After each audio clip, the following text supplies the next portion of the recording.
moja kwa moja kutoka London, na hii ni Swahili Voice.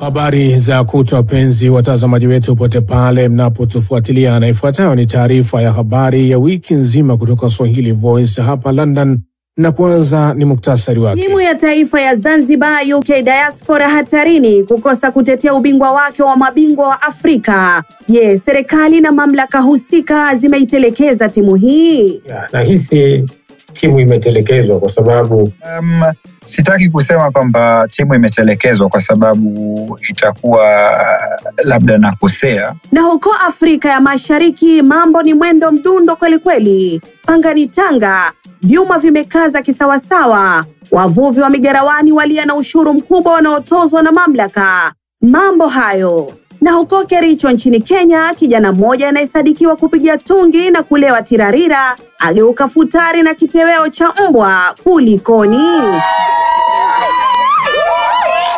Kwa hayo na mengineo mengi, usikose kujumuika nasi katika taarifa yetu hii ya habari hapa Swahili Voice pekee. Haya, sasa kumekucha. Ni mwaka mpya na mambo mapya. Ndiyo, ni mambo mapya kabisa na kampuni ya kupendwa ya Lemfi. Kwetu sisi Lemfi, sasa tunatoa viwango bora vya kutuma fedha nchini Tanzania. Viwango ambavyo huwezi pata mahali popote pale zaidi ya hapa Lemfi pekee. Na kama hilo halitoshi, tuna bonus ya kibabe juu ya meza. Kwani sasa unaweza kujinyakulia pauni 5 papo hapo mara ya kwanza mteja mpya anapotuma kiasi cha fedha kuanzia pauni 50 au zaidi. Unangoja nini? Kuwa mjanja, kimbia na Lemfi. Viwango bora kila uchao. Msomaji wako leo hii ni mimi Salim Khamis, na kwanza ni habari za ndani.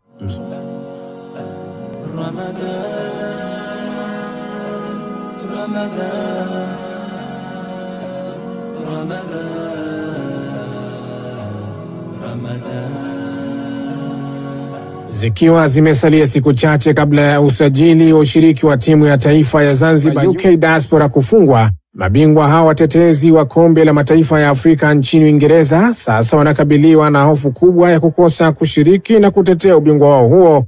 Je, timu hii imetelekezwa? Hebu tupate maoni ya wadau. Nahisi timu imetelekezwa kwa sababu mimi sioni sababu Wazanzibari wote waliopo England kukosa kuichangia timu ya Zanzibar. Hilo la kwanza. Serikali yetu ya Zanzibar kwa nini isichangie? Kwa hiyo paundi 2,000 au mchango wote ambao ungekuwepo, ni hela ndogo sana. Kwa nini serikali yetu isichangie?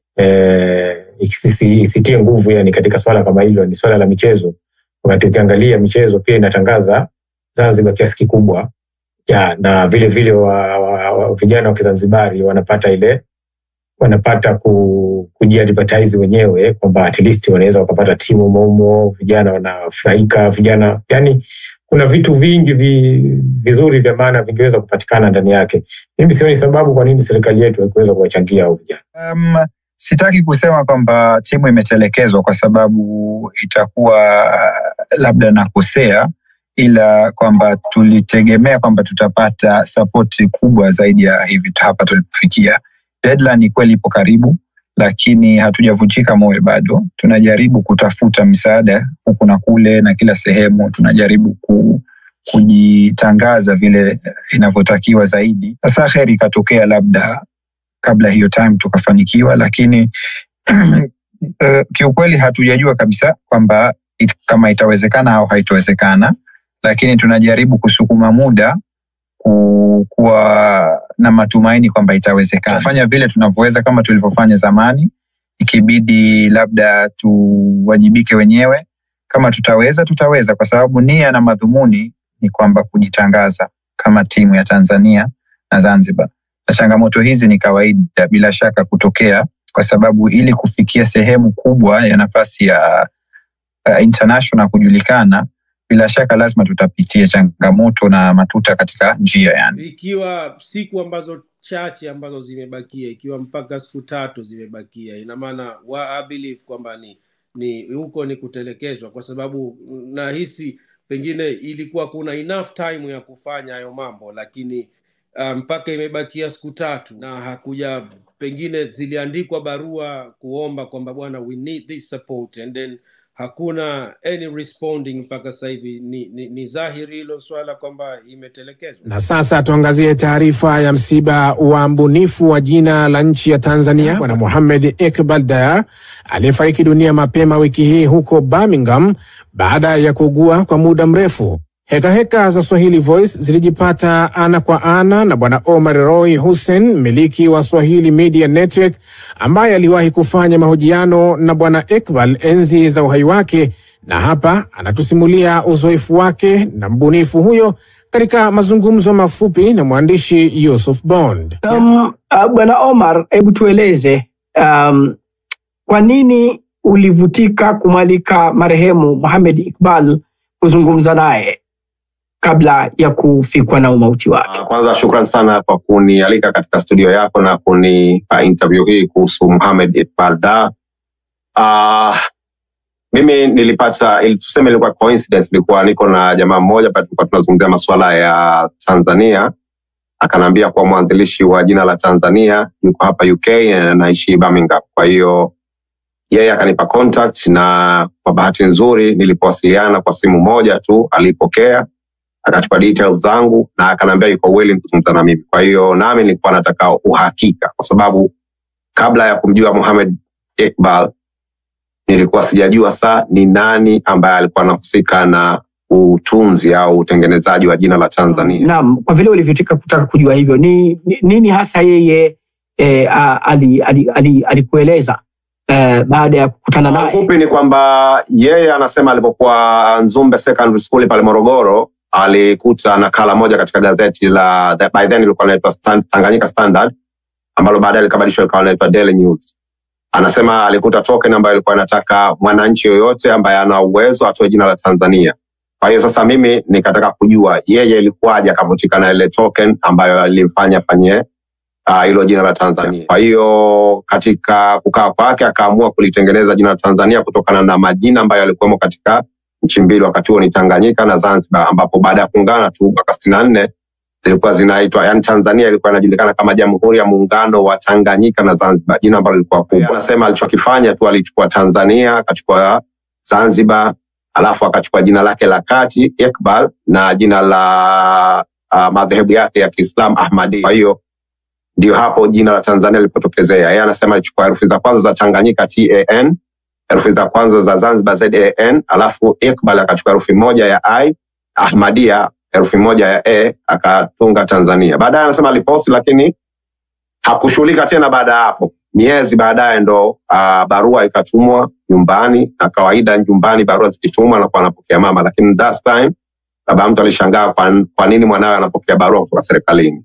Kwa hiyo ilikuwa so interesting kumsikiliza alipokuwa anazungumzia, kwa sababu yalipita mambo mengi baina yake na familia, lakini all in all jina la Tanzania lilipita, naye akafurahi kuwa ni mshindi wa hiyo nakala ambayo ilitokelea wakati huo. Kutokana na mazungumzo yako wewe na yeye, unadhani anahisi kwamba alipata utambulisho au alipata stahiki na heshima aliyopaswa kupata kwa kufanya kazi hii? Kusema yeye alichonufaika nacho ni kupata shilingi 200 ambayo ndio ilikuwa zawadi yake, na nilimuuliza kwa inatosha. Aliniambia kwa wakati huo ilikuwa imemtosheleza na ilikuwa ni pesa nyingi, kwa sababu bado alikuwa ni kijana mdogo wa miaka 20. Vile vile akapewa stakabadhi ya kuonyesha kuwa yeye ndio mshindi wa hilo katika tuseme labda shindano la kutoa jina la nchi.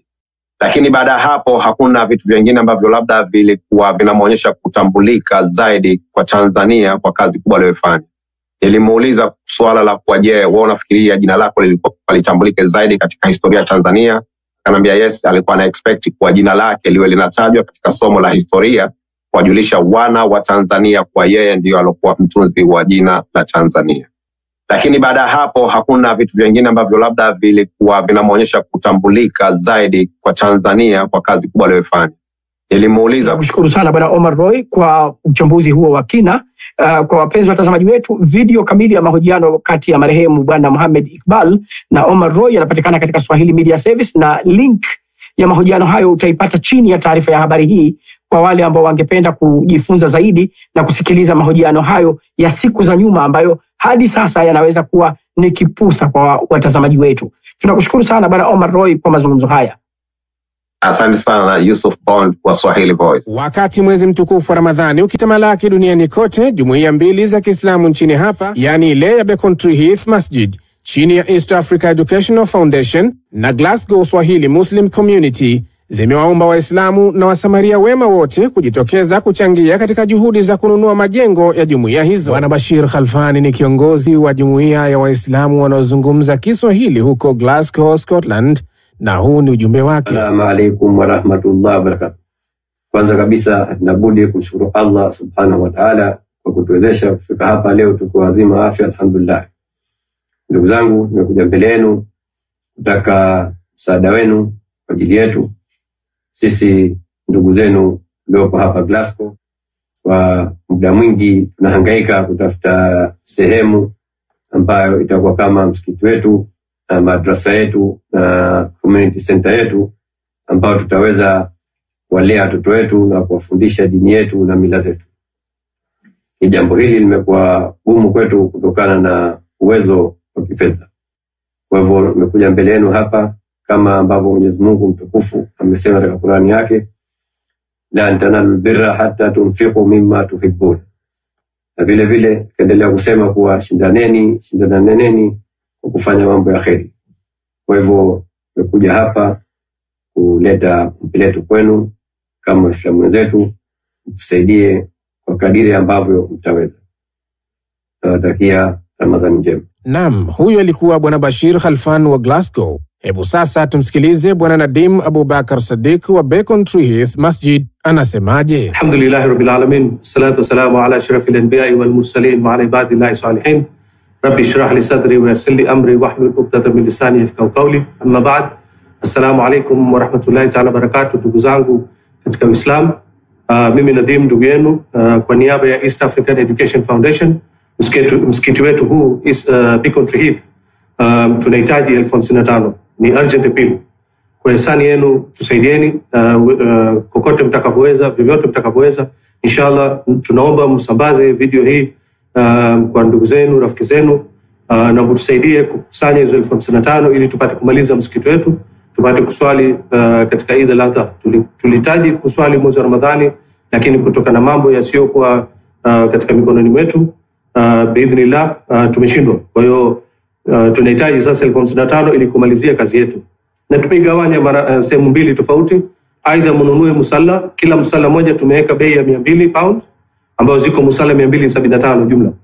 Au mnunue kila tofali moja tumeweka matofali 1100 na kila tofali moja 1050 pound. Kwa hiyo my account details zote ziko kwenye screen, simu zetu zote ziko hapo. Tunaomba mtupigie simu kama mnataka, mnazo hela za kardhi hasana pia tunapokea. Kwa hisani yenu tusaidieni ili tumalize masjid kwa pamoja, tujenge nyumba ya Mwenyezi Mungu duniani ili Mwenyezi Mungu atujenge nyumba yetu peponi inshallah. Wabillahi tawfik. Assalamu alaykum wa rahmatullahi ta'ala barakatuh.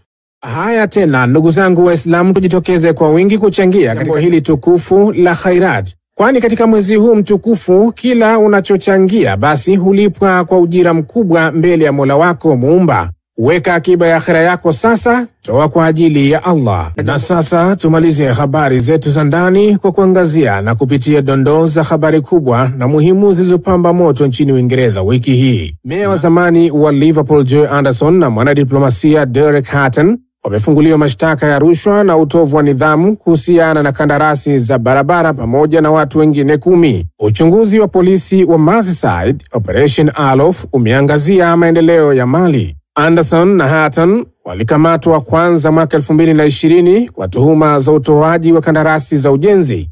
Baraza la jiji la Liverpool limesema litaendelea kushirikiana na uchunguzi. Jumla ya watu 12 wamefunguliwa mashtaka, wakiwemo maafisa wa zamani wa baraza. Wote wanatarajiwa kufikishwa mahakamani tarehe 28 Machi mamlaka imeonya dhidi ya kueneza taarifa zinazoweza kuathiri kesi hiyo. Familia ya waathiriwa wa shambulio la Nottingham wamedai kwamba hatua za wafanyakazi wa sekta ya afya kuingilia na kujipatia rekodi za matibabu za wapendwa wao bila ruhusa ni ya kusikitisha na isiyosameheka. Barnaby Weiba mwenye umri wa miaka 19, Grace O'Malley Kumar miaka 19 na Ian Coates miaka 65 walichomwa kisu hadi kufa na Veldo Kenoken mnamo Juni 2023 na hadi sasa hospitali ya Nottingham inachunguza madai haya. Hata hivyo, familia zimeelezea huzuni yao zikieleza kuwa huu ni uvamizi mkubwa wa faragha binafsi. Wakati huo uchunguzi umebaini kushindwa kwa huduma za afya za akili kwa muuaji huyo. Kufuatia hatua hiyo, serikali ya Uingereza imeanzisha uchunguzi rasmi kuhusu hatua hiyo, hatua ambayo familia zimepongeza kama ni hatua muhimu katika kupata haki. Nchini hapa, kashfa ya Post Office bado ina vibweka vyake, ambapo wiki hii mjane wa Terry Walters, mmoja wa waathiriwa wa kashfa ya Post Office Horizon, wamedai fidia kwa wahanga kulipwa haraka baada ya kupokea ofa ya fidia ya mumewe siku chache baada ya kufariki. Terry, aliyekuwa na umri wa miaka 76, alifariki Februari baada ya miaka ya matatizo ya kiafya bila kupokea fidia kamili, licha ya kudai malipo zaidi ya mwaka mmoja uliopita. Janet, mke wake, alielezea fidia aliyopokea kama tusi na anataka serikali kurahisisha malipo kwa waathiriwa waliobaki. Anasema angefurahia sana akiwa angepokea fidia wakati afya yake ikiwa bora. Serikali imeongeza malipo, lakini mamia bado wanangoja. Haya, tumalizie habari zetu za ndani wiki hii kwa kusisitiza umuhimu wa kuwapigisha watoto mswaki kabla ya kwenda shule. Huku wiki hii serikali ya Uingereza imezindua mpango wa kitaifa wa usimamizi wa mswaki kwa watoto wa shule na chekechea katika maeneo masikini zaidi ili kupambana na kuoza kwa meno. Mpango huu tayari ukiendeshwa Scotland na Wales unalenga kufundisha watoto tabia bora za kusafisha meno bila ya kuchukua jukumu la wazazi. Takriban watoto 6,000 wenye umri wa miaka 3 hadi 5 watanufaika kila mwaka. Wataalamu wamesema utapunguza maumivu na gharama kubwa za matibabu. Hata hivyo, chama cha walimu NAHT kimeonya dhidi ya kupakia shule majukumu ya wazazi. Serikali pia inapanua mabadiliko katika huduma za meno za NHS ili kuboresha upatikanaji wake. Haya, sasa kumekucha. Ni mwaka mpya na mambo mapya. Ndiyo, ni mambo mapya kabisa na kampuni yako pendwa ya Lemfi. Kwetu sisi Lemfi, sasa tunatoa viwango bora vya kutuma fedha nchini Tanzania. Viwango ambavyo huwezi pata mahali popote pale zaidi ya hapa Lemfi pekee. Na kama hilo halitoshi, tuna bonus ya kibabe juu ya meza. Kwani sasa unaweza kujinyakulia pauni 5 papo hapo mara ya kwanza mteja mpya anapotuma kiasi cha fedha kuanzia pauni 50 au zaidi. Unangoja nini? Kuwa mjanja, kimbia na Lemfi. Viwango bora kila uchao. Tunaendelea kuangalia taarifa hii ya habari kutoka Swahili Voice ya hapa London, na sasa ni habari za Afrika Mashariki.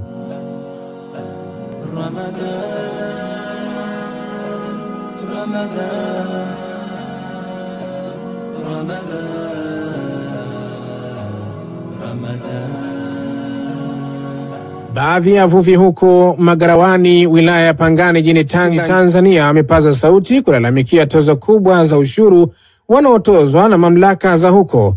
Ripoti kamili anayo Amina Mohamed. Baadhi ya wavuvi wilaya ya Pangani, kitongoji cha Funguni, eneo la fukwe Magarawani, wameiomba serikali kuangalia kwa jicho la pili, hasa katika suala la utoaji ushuru, kwa sababu pamoja na ukusanyaji ushuru bado ana changamoto ya vyombo vya uokoaji ikiwa kumetokea ajali wakiwa kazini. Ameyasema hayo mmoja wa wavuvi, ndugu Jeremia Sefu, alipokuwa akizungumza na Swahili Voice.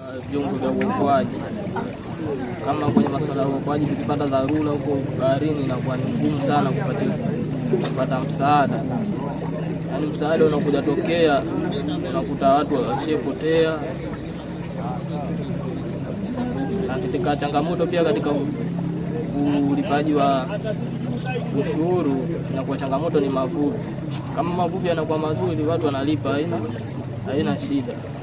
Lakini changamoto nyingine ndio hiyo, mavuvi yanakuwa yanakata, mtu unakuta hajapata mavuvi mazuri afu unakuwa unalazimisha alipe, inakuwa ni ngumu. Ili serikali ndio ilikuwa tunaomba itufikirie, kwa sababu kazi ya uvuvi ni kama kutupa mkono kizani. kwa mkono ukizani, kama karata ikija vizuri mambo yatakuwa mazuri. Sasa kwa inabidi tuangalie sana kwa sababu kazi zetu za kubahatisha. Kwa upande mwingine, mwenyekiti wa wavuvi kitongoji cha Funguni amewaomba wavuvi kuweka usawa, kwani waweze kufika sehemu husika kwa wakati ili kuweza kutozwa ushuru na wasingoje kuchukuliwa nguvu, kwani inakuwa haileti picha nzuri katika shughuli hiyo ya uvuvi kwa eneo hili la Pangani. Wavuvi wenyewe au manahoza tuseme wanatambua taratibu za uchukuliwaji ushuru, lakini kwa wakati mwingine mpaka watafutwe na maafisa wetu. Wakati mwingine inatupelekea mpaka sisi wenye viti tunapata wakati mgumu, maana yake tuwatafute walipo, maana yake makambi yao yalipo. Lakini kama ingekuwa wenyewe wanatii bila shuruti, wanafika maeneo husika, maana yake wanafika ofisini kwa wakati, ingekuwa si swala ambalo linaleta changamoto. Kama bana haya, Swahili Voice imepata nafasi ya kuongea na afisa uvuvi wilaya ya Pangani, ndugu Joel Bagala. Amewataka wavuvi kuacha kuzembea swala la kukata leseni ya shughuli hiyo ya uvuvi, kwani endapo kutatokea matatizo inakuwa ni haraka kuweza kuwasaidia kwa kulipwa fidia na mambo mengine. Amewataka wavuvi kwa ujumla waweze kutunza rasilimali zao za uvuvi ili ziweze kudumu kwa muda mrefu kwa faida ya kizazi cha sasa na cha baadaye na taifa kwa ujumla. Na wawezaje kulinda rasilimali hizi zikaweza kuwa endelevu? Mojawapo ni kuhakikisha kwamba tunafuata sheria na kanuni za uvuvi zinavyoelekeza, ikiwemo ukataji wa leseni, kwa sababu kukata leseni ni takwa la kisheria na sio ombi wala hiari, kwa sababu linakwenda kusaidia pia kwa ajili ya kwenda kulinda rasilimali zetu, kwa maana tunajaribu kupunguza population pressure ambayo imezidi kuwa kubwa sana kwenye rasilimali zetu za bahari kwa hivi sasa, tofauti na hapo mwanzo. Pamoja na changamoto hizo zote, wavuvi hao bado wanabaki na matumaini kuwa serikali itasikia kilio chao na kukifanyia kazi haraka iwezekanavyo kwa maslahi mapana ya taifa. Nikiripoti kutoka Tanga, wilaya ya Pangani nchini Tanzania, mimi ni Amina Muhammad wa Swahili Voice. Katika hali ya kuogofya mno, tunazo taarifa kuwa kijana mmoja aliyesadikiwa kuchuja nafaka na kutwika ulevi kisawasawa katika kijiji cha Chepkolon huko Kericho nchini Kenya wiki hii alijipata akikutwa na mauti ya kikatili baada ya kushambuliwa na mbwa wakali, na hatimaye mbwa hao kufanya mwili wake kuwa futari na kitoweo chao. Mwandishi wetu mpembuzi yakinifu Nyota Suleiman ana mchapo mzima wa kisanga hiki. Ndiyo hali iliyoshuhudiwa wiki hii katika kijiji cha Chepkolon viungani mwa jimbo la Kericho, wingu la simanzi likitanda miongoni mwa familia na majirani eneo hili waliokongamana kuomboleza kifo cha mmoja wao aliyeripotiwa kuvamiwa na kutafunwa na mbwa usiku wa manane akiwa katika mizunguko yake. Mbwa hao wakali ambao wamekuwa kizurura kwa wingi eneo hili hasa nyakati za usiku, inaarifiwa kuwa walimkabili mwenda zake na kumfanya kitoweo, huku juhudi zake za kutafuta usaidizi zikiambulia patupu. Majirani walioshuhudia tukio hili wameelezea jinsi walivyopata mwili wa mwenda zake asubuhi ukiwa bado unaendelea kuliwa na mbwa hao. Alikuwa jirani yangu anakuja kuamsha mimi, kuna mtu amewawa hapa na nimepata mbwa anakula. Hatukujua kama amewawa au ni mbwa alikula. Niona tu viatu, hakuona sura ni nani, kwa sababu alikuwa amelala hivi akinama hivi. Alilalia ni kama alianguka tu chini kufunika uso. Hatukuona uso yake ni nani. Hata hivyo, yapo madai kwamba mwenda zake alikuwa mlevi chakari wakati aliposhambuliwa na mbwa hao, hali ambayo ilimfanya kushindwa kujitetea. Ushahidi wa madai hayo ni chupa hii ya pombe iliyopatikana kando ya mwili wake. Wakazi wa hapo wakieleza kwamba suala la ubugiaji pombe katika eneo hili limeshamiri mno, wakivitaka vitengo husika kuingilia kati na kukomesha kero hiyo. Ni mambo ya hii imekuwa shida katika kwa vijana wetu. We are losing many of our youths because of drunkenness. Kwa sababu tuliona huyu kijana alikuwa na chupa ya pombe, na vile tuliona pia kwamba sijui ilikuwa saa usiku, ndiposa tukapata yeye ameuawa na mbwa alikuwa tayari imekula kichwa. Kwa yake ilikuwa kulwa, sijui ilikulwa na mbwa. Ni kisa ambacho kimewacha wakazi wengi eneo hili kwa mshangao mkubwa, wakazi wakihofia kwamba huenda mbwa hao wakasababisha maafa zaidi katika siku za usoni endapo hatua zitachukuliwa. Mashahidi zaidi wamejitokeza kuelezea tukio hilo la kuogofya ambalo limeendelea kuacha wakazi na maswali mengi kuliko majibu. Asubuhi tulikuja tukaitwa asubuhi na mtu mwenye alikuwa anaenda kazi. Tukakuja tukampata huyu mtu analala chini, hatukujua ni nani, na ni kama alikuwa amenyolewa nywele. Alikuwa amenyolewa nywele juu hapa juu, hapa kwa kichwa ilikuwa tu ni nyama tu peke yake. Na manguo alikuwa ametolewa leo. Kwa sasa mabaki ya mwili wa mwenda zake yanaendelea kuhifadhiwa katika chumba cha kuhifadhia maiti cha jimbo la Kericho yakisubiri kufanywa ukaguzi wa maiti, huku mipango ya mazishi ikiendelea. Nikiripotia Swahili Voice kutoka jimbo la Kericho, mkoa wa Bonde la Ufa nchini Kenya. Jina langu ni Nyota Suleiman. Tumalizie habari zetu za wiki hii huko Gakuyo nchini Burundi, ambako tunaarifiwa kuwa magari mazito yanayojishughulisha na ujenzi wa bwawa la umeme yalaumiwa kwa uharibifu wa barabara. Mwandishi wetu Isidoe Habonimana alinusa mkasa huo kwa karibu kabisa na hapa anaripoti. Barabara hiyo inayoibua maswali kwa wananchi tarafani Muhuta mkoani Rumonge, kusini magharibi mwa Burundi, ilijengwa miaka mingi iliyopita kama inavyoelezwa na wakazi wa maeneo hayo. Naunganisha vijiji vya tarafa ya Muhuta na makao makuu ya tarafa hiyo. Kutokana na vita vilivyokuwa vikiripotiwa miaka iliyopita katika nyanda hizo, barabara ilikosa ukarabatiwa kama vile kupaliliwa. Hata hivyo, mpaka hivi magari na pikipiki yalikuwa yakiendeshwa barabarani humo bila matatizo. Lakini baada ya kuanzisha ujenzi wa mradi wa bwawa la umeme kwenye mto Kirasa, hali iligeuka na barabara ikaanza kuathirika zaidi kutokana na maroli na makatapila ya kampuni Jetra inayotekeleza mradi huo na kuacha kolongo nyingi kutokana na uzito wa magari hayo. Wananchi wanapaza sauti zao wakiomba barabara hiyo ikarabatiwe kabla ya kutumiwa na kusafirishia magari na makatapila. Kuna mpito wa maroli, kuna mpito wa mamashine, tena maroli makubwa makubwa, sio maroli madogo, na mamashine mikubwa mikubwa. Hivi tunawaomba nyinyi wako wanafanya kazi kabla ya kutengeneza uwanja wao waanzie kwa hiyo uwanja mkubwa. Jua one mpita vizuri, wako na maelekeo makubwa, wasiue vitu na watu. Ewo wafate faida na waraia wapate ingine faida, tena faida mkubwa. Tusivunze vitu vya zamani kwa ajili ya kujenga vitu vipya, lakini tuanzie kwa vile vya zamani.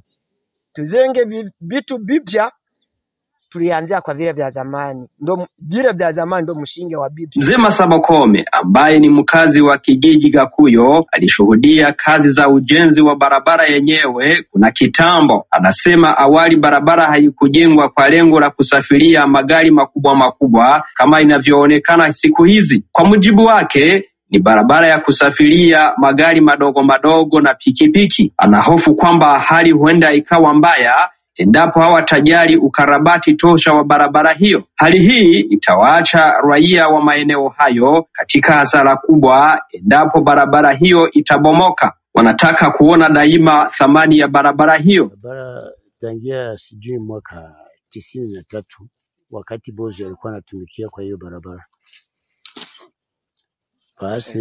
Basi hiyo barabara ilikuwa na nguvu, yani walitia hii karieri ya kuikomaza ikomae, lakini hivi na meta yake ni kidogo. Tukufuatana na hiyo maroli yenyewe inapitia ndani, walipatana karibu sijui meta 4 kwa hiyo wakati wa Bozo. Hivi tunatafuta sasa ipanuliwe, halafu wachimbe mifereji juu kusudi maji asije kubomoa barabara ngambo ya chini. Sasa mimi naona chenye kinahitajiwa ni kusema tu watupanulie barabara, watutilie makarieri juu iwe na nguvu, juma ikikomaa na ndio wa maroli itakuwa inapita vizuri. Ikiwa Burundi inalenga miaka ijayo kuwa nchi iliyoendelea, wataalamu wanataja sekta ya barabara kuwa mojawapo mwa nguzo kuu katika maendeleo ya kiuchumi na kijamii ya nchi kwa kuunganisha maeneo na kuboresha maisha ya watu kwa ujumla. Nikiripoti kutoka tarafani Muhuta mkoani Rumonge nchini Burundi, mimi ni Isidori Habonimana wa Swahili Voice. Haya, sasa kumekucha. Ni mwaka mpya na mambo mapya. Ndiyo, ni mambo mapya kabisa na kampuni yako pendwa ya Lemfi.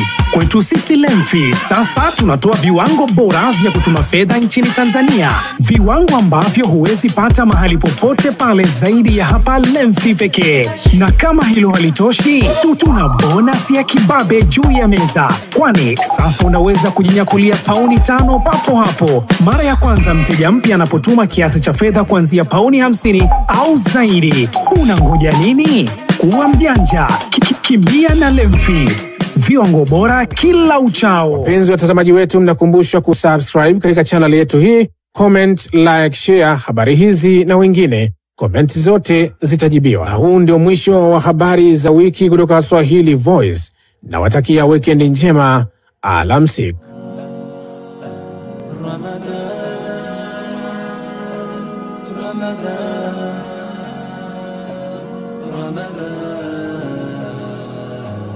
Ramadan